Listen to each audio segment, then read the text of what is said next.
এভাবে যদি চলতে থাকে তাহলে এই সরকারি অর্থ অপচয় করে এই নির্বাচনের কোনো প্রয়োজন নেই।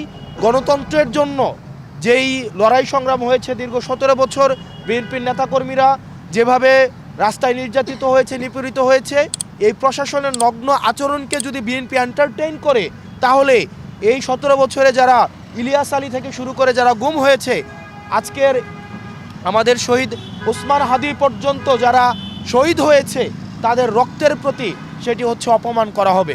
সেজন্য বিএনপিকে গণতন্ত্র যদি রক্ষা করতে হয় তাহলে এই প্রশাসনের নগ্ন আচরণের তাদেরকেও প্রতিবাদ জানাতে হবে।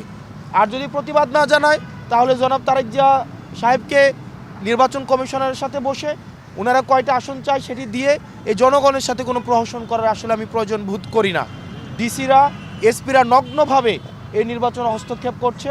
আমরা এই হলফনামা বাছাই থেকে শুরু করে আমাদের আজকে পর্যন্ত আমাদের এই তাদের যেই প্রশাসনের যেই বায়াস যে আচরণ, সেই আচরণ নির্বাচনকে কতটা নিরপেক্ষ করবে সেটিতে আমরা সন্দিহান।